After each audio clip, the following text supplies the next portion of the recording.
Corona की दूसरी लहर के बाद भारत में जहां हालात चिंताजनक देखे गए, वहीं अमेरिका या यूके में भी कोरोना के नए संस्करण डेल्टा प्लस वेरिएंट अब तबाही मचाने को तैयार नजर आ रहे हैं।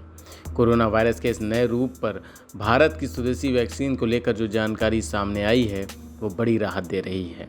भारत बायोटेक द्वारा बनाई गई कोवैक्सीन को लेकर अमेरिका ने माना है कि डेल्टा वेरिएंट को ख़त्म करने में कोवैक्सीन काफ़ी असरदार है।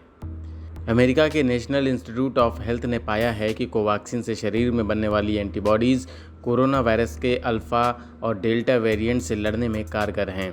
कोवैक्सीन को Indian council of medical research के साथ मिलकर भारत बायोटेक ने बनाया है।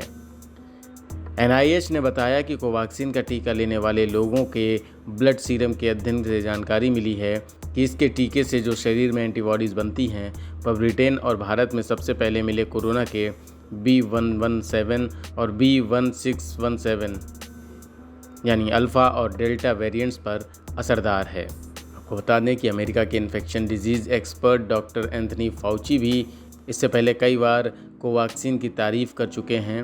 उन्होंने इसी साल कहा था कि भारत में बनी कोवैक्सीन कोरोना के 617 वेरिएंट्स को ख़त्म करने में सक्षम है। इस टीके को लेकर कहा गया है कि यह वैक्सीन पूरी तरह सुरक्षित है।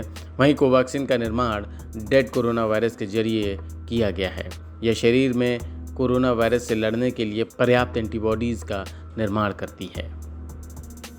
आपको बता दें कि WHO के लिए भी कोवैक्सीन के लिए जो औपचारिकताएं बची हैं, उसे लेकर सरकार प्रयास कर रही है। वहीं इस वक्त कोवैक्सीन के अलावा भारत में कोविशील्ड लगाई जा रही है। इसके अलावा मॉडर्ना को भी इजाज़त मिल गई है। मॉडर्ना को लेकर स्वास्थ्य मंत्रालय की तरफ से क्या कहा गया है, आइए आपको दिखाते हैं। I am pleased to inform in this gathering that an application received from Moderna through an Indian subsidiary, Indian partner of theirs, namely Cipla, has been granted new drug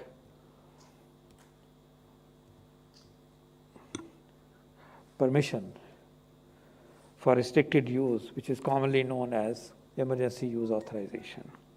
So new drug permission has been granted to Moderna. This is the first internationally developed vaccine for which now such permission exists today. And as I said, this new drug permission for restricted use, which is the other name for emergency use authorization, is now in operation. And this potentially opens up a clear possibility, clear likelihood of this vaccine being imported into India in near future.